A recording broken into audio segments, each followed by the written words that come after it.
Hi, this is Balindu Pratap Singh. कक्षा 9 के विज्ञान के इस नई क्लास में आप सभी का स्वागत है। चैप्टर नंबर 1 पढ़ रहे हैं हम। चैप्टर का नाम है हमारे आसपास के पदार्थ। इसकी एक क्लास हो चुकी है, ये क्लास नंबर 2 है। ठीक है, सेकेंड क्लास है हमारी। पहली क्लास में जो इंपॉर्टेंट है वो समराइज करके आगे बढ़ता हूँ। देखो, पदार्थ के बारे में पढ़ रहे थे। अपने आसपास जितनी भी चीज़ें तुम देख रहे हो सभी पदार्थ हैं, बता चुका हूँ। छोटे छोटे कणों से मिलकर बने होते हैं, बता चुका हूँ। और इनकी विशेषता ये होती है, इनकी कैरेक्टरिस्टिक्स की अगर बात करें कि दो कणों के बीच में रिक्त स्थान होता है। पदार्थ के कण गतिज ऊर्जा होती है कणों में, ठीक है, ठोस में कम होती है, द्रव में थोड़ी ज़्यादा, गैस में सबसे ज़्यादा गतिज ऊर्जा होती है। और साथ में ये भी इंपॉर्टेंट पॉइंट मैं बता चुका हूँ कि दो कणों के बीच में आकर्षण बल लगता है। जो छोटे छोटे 2-4 जो कण होते हैं जिनसे मिलके ये हमारे पदार्थ बने होते हैं, तो उन कणों के बीच में आकर्षण बल लगता है, वो एक दूसरे को आकर्षित करते रहते हैं। ठीक है, अंतरा अणुक आकर्षण बल उसको कहा भी जाता है। तो ये मोटा मोटी पॉइंट था। अब हम थोड़ा चलते हैं आगे। अब हम बात करते हैं पदार्थ की अवस्थाएं। पदार्थ की अवस्थाएं, देखो अवस्थाओं को इंग्लिश में स्टेट्स कहा जाता है। तो स्टेट्स ऑफ मैटर की बात कर लें तो पदार्थ की मुख्य रूप से 3 अवस्थाएं होती हैं, ठोस, द्रव और गैस। ठीक है, अलग अलग अवस्थाओं की ठीक से डिटेल में स्टडी करेंगे।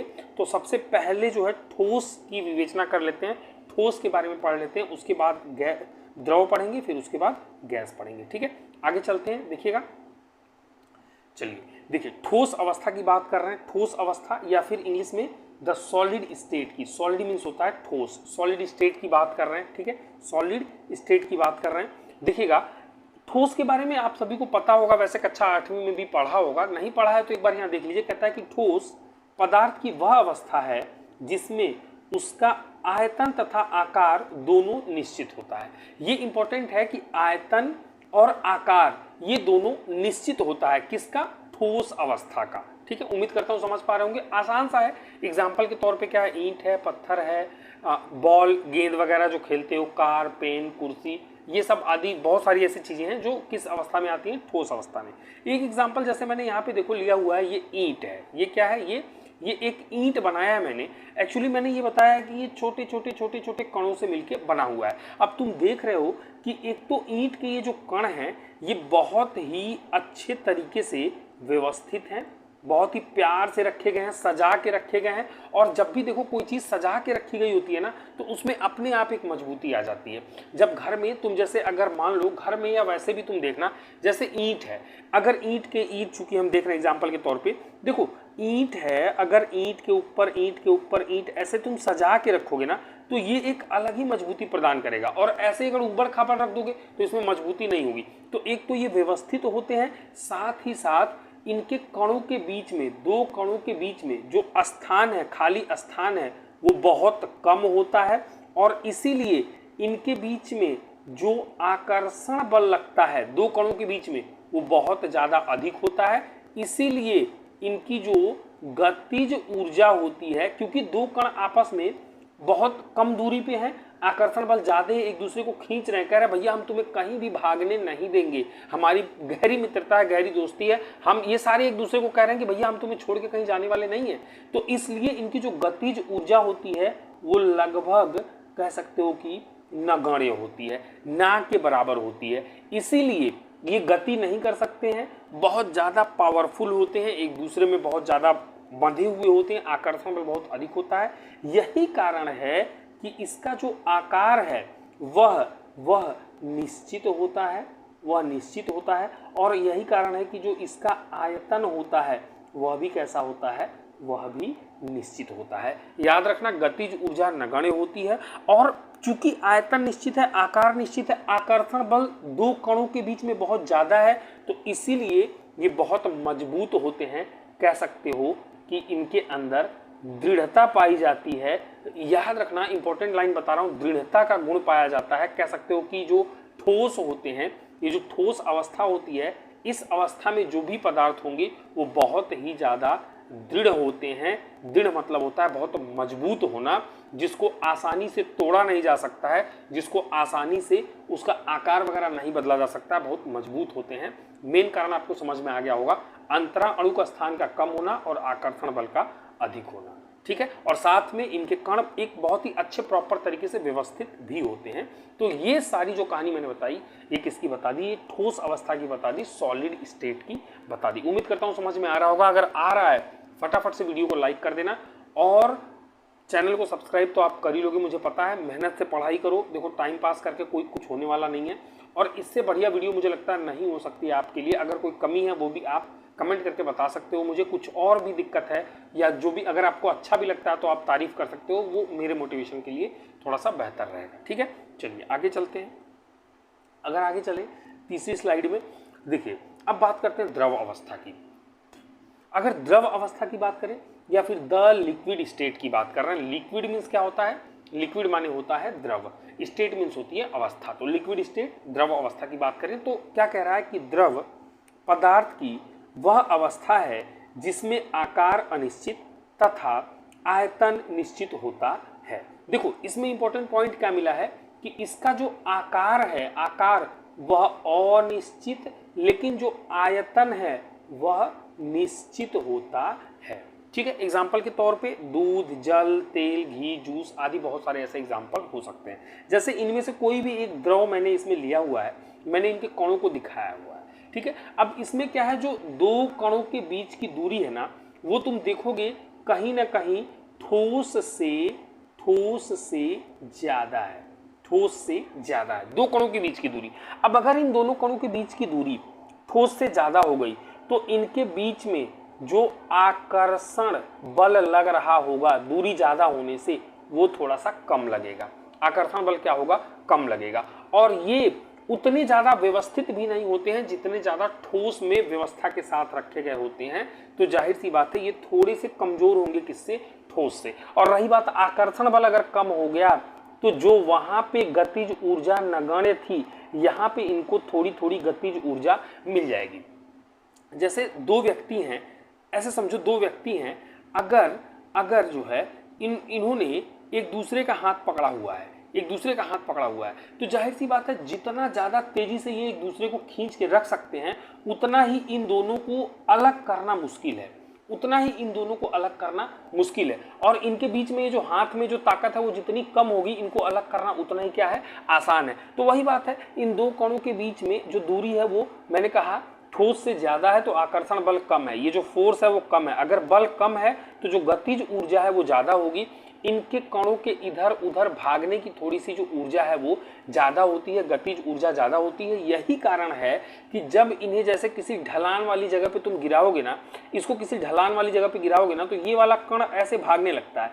अब इस कण को, ये वाला कण, ये जो इसके बगल वाला है, ये इसको रोक नहीं पाता है, इतनी ताकत नहीं होती कि इसको रोक ले, लेकिन इतनी भी ताकत, इतना भी कम ताकत नहीं है कि ये अलग हो जाए और ये अलग हो जाए। होगा ये कि जैसे ही यहाँ जाएगा ना, ये अभी इसके पीछे यहाँ आएगा, इसके पीछे वाला भी इसके पीछे यहाँ आएगा, और ये धीरे धीरे धीरे धीरे धीरे ऐसे आगे की तरफ बढ़ता चला जाएगा, और इसके पीछे सभी के सभी इसके पीछे चलते चले जाएंगे। उसी को तुम कहते हो, अगर ये पानी है तो तुम कहते हो कि पानी बह रहा है, यानी कि इसमें एक इंपॉर्टेंट पॉइंट बता रहा हूं, तरलता का गुण पाया जाता है। एक इंपॉर्टेंट गुण कौन सा पाया जाता है, तरलता का।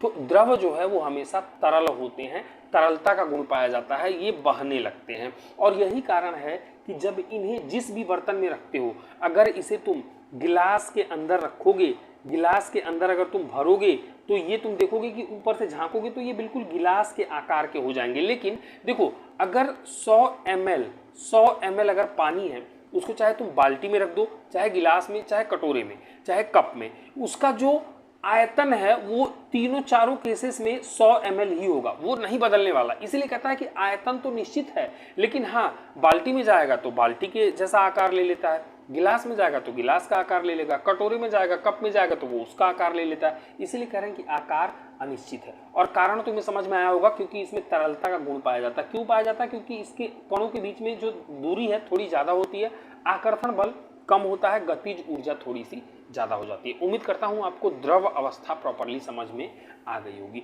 तो अब थोड़ा सा और आगे चला जाए और अब बात कर लिया जाए किसकी, अगले स्लाइड में चलते हैं, तीसरे में नहीं, तीसरा तो यही था, चौथे में चलते हैं। चौथा क्या है? गैसीय अवस्था, द गैसियस स्टेट। अब गैस वाली अवस्था में क्या होता है? एक्चुअली कह रहा है कि गैस पदार्थ की वह अवस्था है जिसमें आकार, ध्यान से समझना, आकार तथा तथा आयतन आयतन दोनों ही अनिश्चित होते हैं।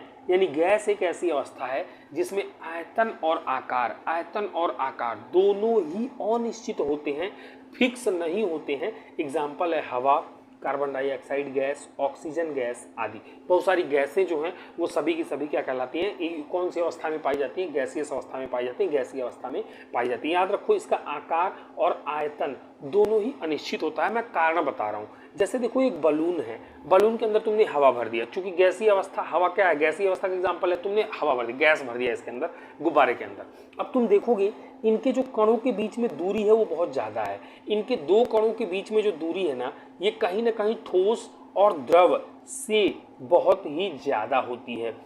दूरी ज़्यादा होने की वजह से क्या होता है कि इनके बीच का जो आकर्षण बल है ना, आकर्षण बल वो लगभग ना नगण्य हो जाता है, ना के बराबर हो जाता है। ये दो लोग हैं ना, ये दो लोग, इन दोनों में कुछ खटपट हो गई, इसने मुंह बना लिया, इसने भी मुंह बना लिया। अब ये दोनों एक दूसरे को सपोर्ट नहीं कर रहे हैं, बिल्कुल भी एक दूसरे को खींच नहीं रहे, तो एक दूसरे की तरफ कोई भी अट्रैक्शन नहीं है, कोई भी खिंचाव नहीं है, तो इसको भी मतलब बहकाना आसान है और इसको भी बहकाना आसान है। ठीक है, दोनों को बहकाना बहुत आसान हो जाएगा। वही हाल है कि ये जो कण है ये दोनों इतने दूर हैं, इनमें आकर्षण बल जो है, खिंचाव जो है, लगाव जो है बिल्कुल नगण्य है, ना के बराबर है, और इसकी वजह से इनकी जो गतिज ऊर्जा है वो बहुत ही ज़्यादा है।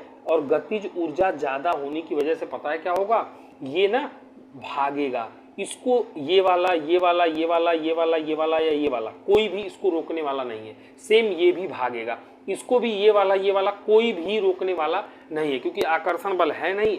एकदम से कह सकते हो कि घर के वो बावले लड़के हैं जो किसी की नहीं सुनते हैं, है ना, घर के वो बावले लड़के जो माँ बाप भाई बहन किसी की नहीं सुनते हैं, एक नंबर के नालायक। तो ये नालायक वाले को कोई रोक नहीं पाएगा, ये भागेगा, क्योंकि इसकी गतिज ऊर्जा बहुत ज़्यादा है। और जब ये भागेगा ना, तो ये जो बलून का ये वाला, ये जो बलून का ये वाला पूरा जो बाहरी आवरण है ना, बाहरी ये जो आवरण है, इस पे ये धक्का लगाएगा, इस पे ये क्या करेगा, ये बराबर धक्का लगाएगा। इसी की वजह से तो ये बलून फूल जाता है।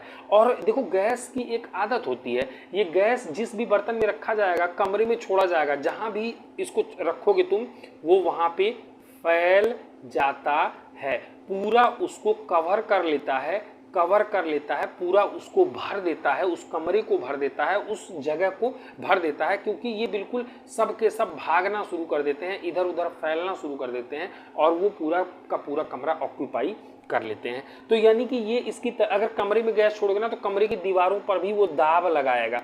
वो देखो ये बल क्या, गैस क्या करते हैं, वो जहाँ पे भी रखे जाते हैं उसकी दीवार पे हमेशा दाब लगाते हैं। दाब क्यों लगाते हैं, क्योंकि वो भागना चाहते हैं। वो कह रहे हैं भैया मैं माँ बाप के बंदिश में नहीं रहूंगा, मैं इस दीवार की बंदिश में मैं तोड़ के निकल जाऊंगा। ठीक है, तो याद रखना ये इनके अंदर दाब बहुत होता है, ये दाब लगाते हैं, कारण तुम्हें बता दिया है मैंने। और हाँ, यही रीजन है कि ये जहां रखे जाएंगे ये उसी का आकार ले लेंगे, फैल जाते हैं, चारों तरफ दूर दूर तक फैल जाते हैं। तो इनका आकार क्या हो गया, अनिश्चित हो गया, और आयतन भी इनका अनिश्चित होता है, क्योंकि इसमें थोड़ा भी, मैं बताया ना, ये जैसे ही फ्रीडम पाएगा ये भाग जाएगा, तो ये कम हो गया, ये फ्रीडम पाएगा ये भाग जाएगा, ये कम हो गया, तो इनका आयतन भी डगमगाता रहता है, आयतन भी निश्चित नहीं होता है। लेकिन एक चीज़ तुम्हें बताऊं, इंपॉर्टेंट बात बता रहा हूं, देखो बहुत ही बेहतरीन वाली बात बताऊंगा।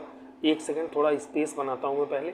चलो यहाँ पे उम्मीद करता हूँ तुम्हें चीज़ें समझ में आ गई होंगी। मैं ये थोड़ा सा पोर्शन मिटा के और फिर आगे चलता हूँ। देखो जरा, मैं तुम्हें क्या बता रहा हूँ कि गैसों के अंदर ना एक गुण पाया जाता है, उसको कहते हैं संपीड़न का गुण। कौन सा गुण, संपीड़न। संपीड़न मतलब होता है कि जबरदस्ती किसी को दबा कर भर देना, दबा कर भर देना। या फिर संपीड़न का मतलब मैं समझ रहा हूँ, बता रहा हूँ तुम्हें। देखो जैसे ये गुब्बारा है ना, इसको यहाँ से दबाओ हाथ से और यहाँ से दबाओ हाथ से, तो क्या होगा, ये जो गुब्बारे का शेप है वो कुछ इस तरह का हो जाएगा, दोनों तरफ से दब गया है ना।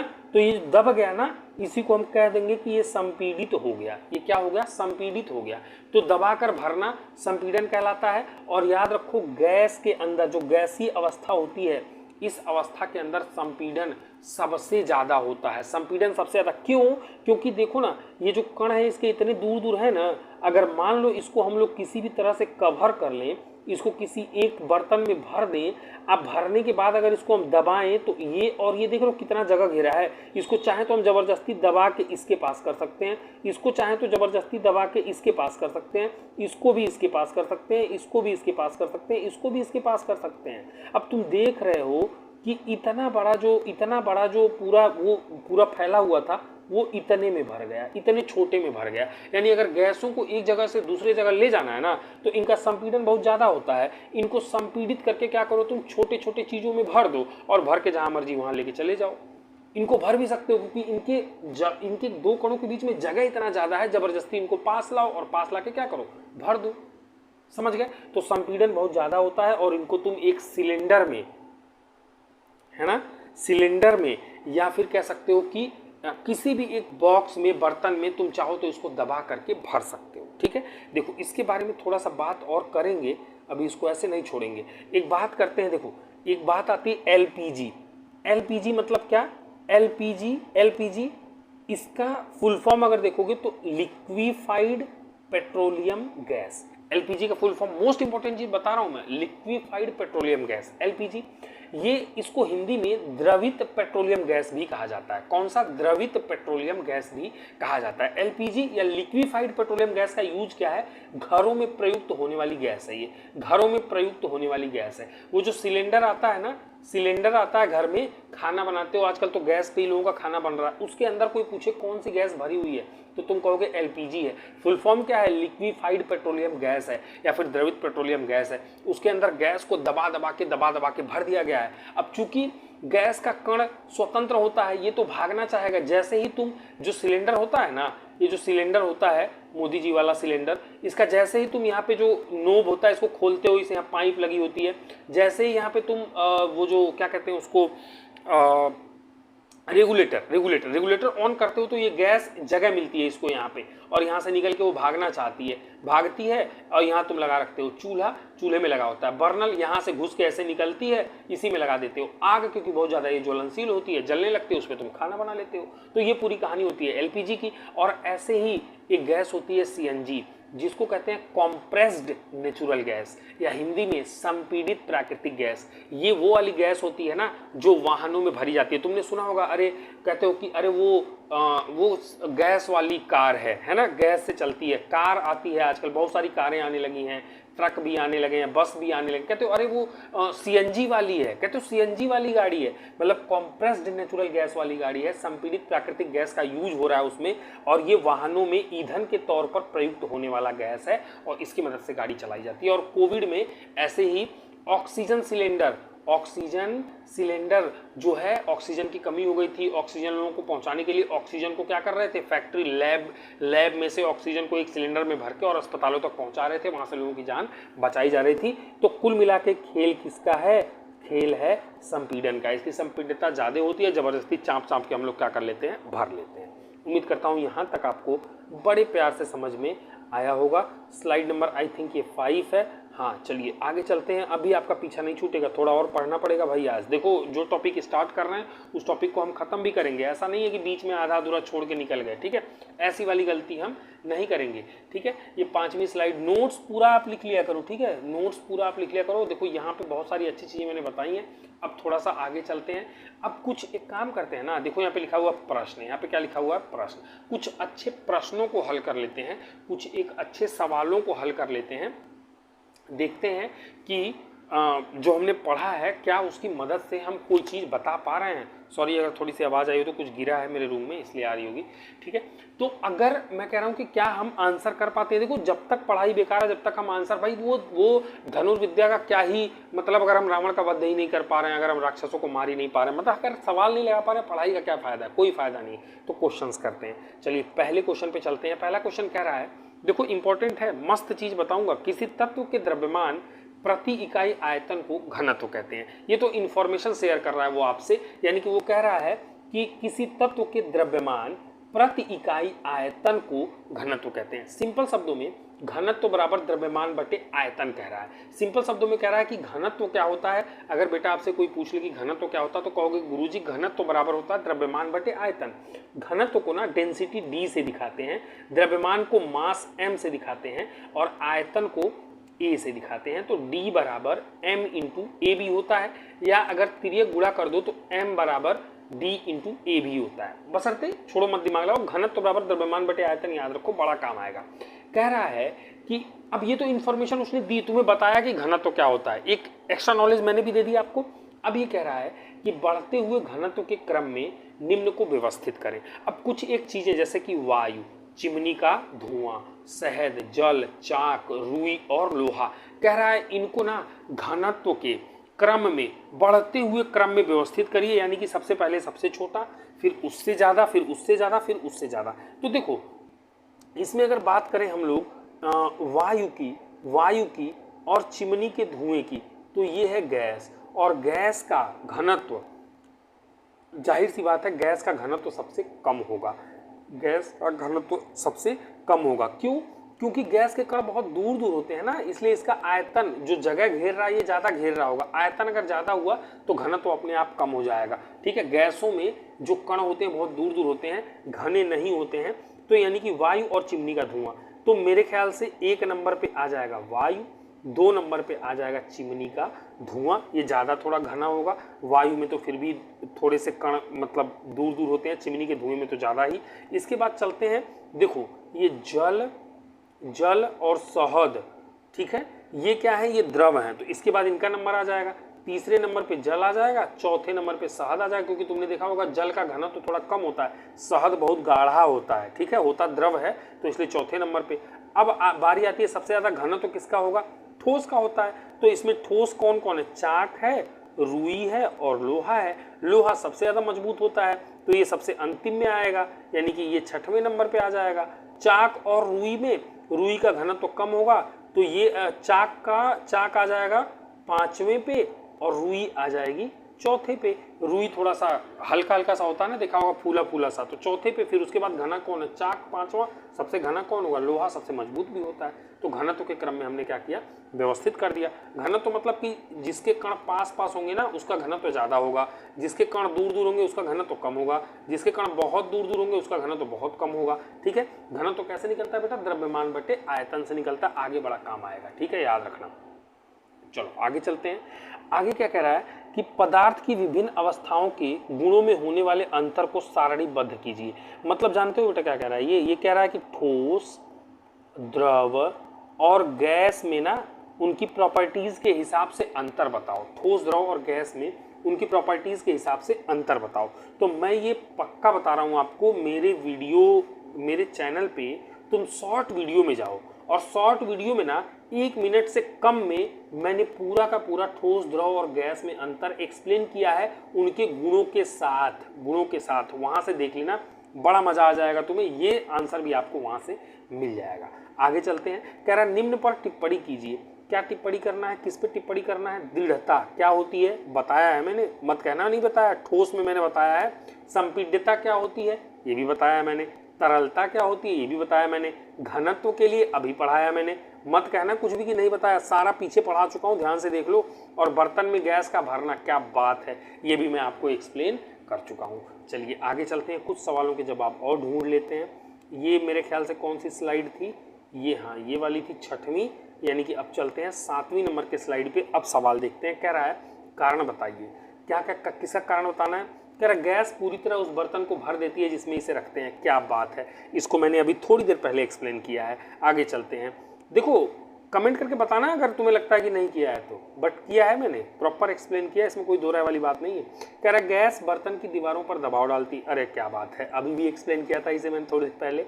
हवा में हम आसानी से अपना हाथ चला सकते हैं, लेकिन एक ठोस लकड़ी के टुकड़े में हाथ चलाने के लिए हमें कराटे में दक्ष होना पड़ता है। क्यों, कारण पूछ रहा है। देखो हवा के कण होते हैं दूर दूर, ठीक है, इसमें हाथ मारोगे कुछ नहीं होगा, ये इधर भागेगा ये इधर भागेगा। लेकिन लकड़ी की बात करें, लकड़ी के कण होते हैं पास पास, इनका आकर्षण बल अधिक होता है, इनकी गतिज ऊर्जा कम होती है, मजबूत होते हैं, इसमें दृढ़ता पाई जाती है। अगर इस पे हाथ मारना है तो वैसे ही अगर झटके में तुमने मार दिया तो हाथ आपका, ये देखो ये चंगू साहब हैं, अगर इन्होंने हाथ मारा, हाथ इनका बेटा टूट जाएगा, बता रहा हूँ। हाथ मारने के लिए लकड़ी पे, लकड़ी को तोड़ने के लिए कराटे में दक्ष होना पड़ेगा। क्यों? क्योंकि कराटे में हाथ भी मजबूत कर दिए जाते हैं और साथ में झटके से इसके ऊपर वार करने की टेक्निक भी सिखाई जाती है, जिससे इनके टुकड़ों को तुम अलग अलग कर सकते हो। बट हाँ, कराटे स्पेशलिस्ट उसके लिए होना पड़ेगा। उम्मीद करता हूँ समझ में आया होगा। चलिए एक और स्लाइड बची है, 8वीं, इसको भी देख लेते हैं, इसके भी सवाल का जवाब दे लेते हैं और फिर इसके बाद आज का लेक्चर खत्म करते हैं। सिंपल है। चलो, तो यानी कि सवाल क्या है, कह रहा है कि सामान्यतः ठोस पदार्थों की अपेक्षा द्रवों का घनत्व तो कम होता है। बिल्कुल सही बात है। ये देखो ये क्या है, ये क्या है, ये ठोस के कण हैं। ये किसके हैं? ठोस के। और ये क्या है, ये द्रव के कण हैं। तो वो कह ही रहा है कि द्रवों का घनत्व, ये जो घनत्व है ये कम होता है। किससे? ठोस से। कह रहा है लेकिन आपने बर्फ के टुकड़े को जल में तैरते हुए देखा होगा। अब जो बर्फ का टुकड़ा है ना, ये कहीं ना कहीं ठोस है और जल जो है ना, जल वो कहीं ना कहीं द्रव है। तो तुम्हें पता है कि अगर जैसे कोई पानी है, पानी में तुमने एक पत्थर मारा तो ये पत्थर पानी में क्या होगा? डूब जाएगा। लेकिन अगर इसी पानी में तुमने एक बर्फ का टुकड़ा मारा तो ये तैरने लगेगा। देखो, कहने का मतलब ये है कि ये भी ठोस है और ये भी क्या है? ठोस है।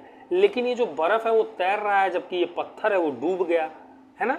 घनत्व जबकि ठोस का ज़्यादा होता है, द्रव का कम होता है। भाई, इनके कणों के बीच में जगह होती है और ये जो घना वाला इसके अंदर जाएगा तो वो इधर कहीं जाके बैठ जाएगा। जब भी हम पत्थर वगैरह मारते हैं पानी में तो यही होता है, ठीक है। बट जब हम बर्फ मार रहे हैं पानी में तो बर्फ ठोस होने के बाद भी तैर रहा है।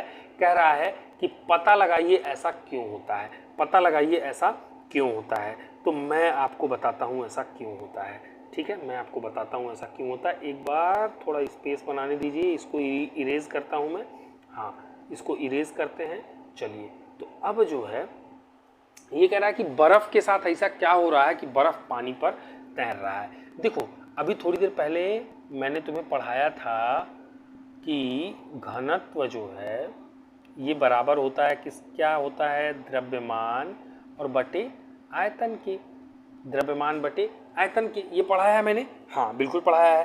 तो अगर हम बात कर लेते हैं 1 केजी वाटर ले लेते हैं, 1 केजी वाटर, और इसको फिर हम लोग क्या कर देते हैं?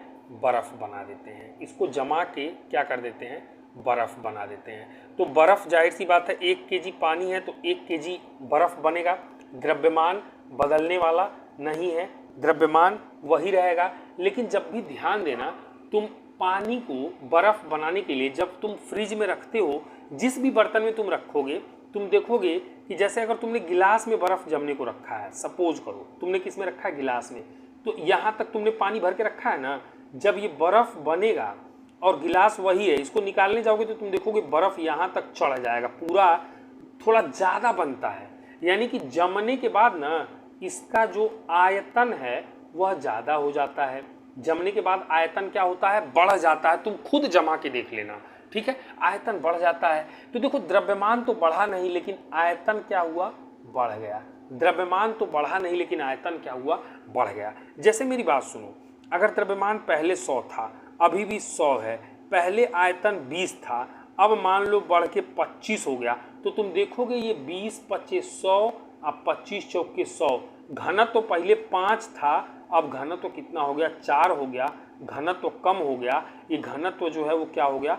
कम हो गया। यानी कि आयतन बढ़ेगा तो घनत्व तो कम होगा। और तुमने 1 केजी वाटर जब जमाया तो 1 केजी बर्फ मिला, लेकिन आयतन जो है वो तुम्हें बर्फ का ज़्यादा मिला।